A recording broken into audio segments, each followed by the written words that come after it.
मुंबई उपनगरातल्या टॉप 9 बातम्यांचा आढावा घेऊया। मुंबईतील मिठी नदी गाळ गैरव्यवहार प्रकरणी ईडीकडून चौकशीला सुरुवात। गैरव्यवहारामुळे पालिकेला 65 कोटी 54 लाख रुपयांचं नुकसान झाल्याचा आरोप। नाल्यातून घरगुती आणि औद्योगिक सांडपाणी थेट उल्हास नदीमध्ये प्रदूषण नियंत्रण मंडळाकडून कल्याण डोंबिवली महापालिकेसह इतर पालिकांना कारणे दाखवा नोटीस।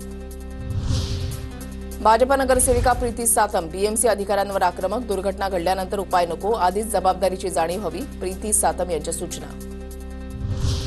कोरोना रुग्णसंख्येमध्ये झपाट्याने वाढ। मुंबईमध्ये 21 दिवसांमध्ये 120 रुग्णांची नोंद। दादर एलटीटी आणि दिवा रेल्वे स्टेशनवरून विशेष रेल्वे गाड्या सोडा। गणेशोत्सवाच्या पार्श्वभूमीवर प्रवाशांची मागणी। मुंबईतील रोडचं काम अंतिम टप्प्यात। रस्त्याजवळच्या गटारामध्ये टँकरनं पाणी टाकून तपासणी करण्याच्या सूचना। कॉन्क्रीट उतरण्याचं काम 20 मे पासून बंद।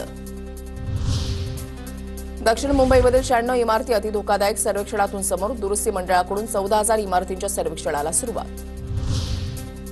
मुंबईमध्ये रात्री उशिरा किंग सर्कल जवळ एका कंटेनरमुळे वाहतूक कोंडी। हा कंटेनर काढण्याचे प्रयत्न सुरू। या घटनेमध्ये कुणीही जखमी झालं नसल्याची माहिती। डोंबिवली रेल्वे स्थानकामध्ये रेल्वे पोलिसांची कारवाई। दिव्यांगांच्या डब्यामध्ये अनधिकृत प्रवास करणाऱ्यांवर कारवाई।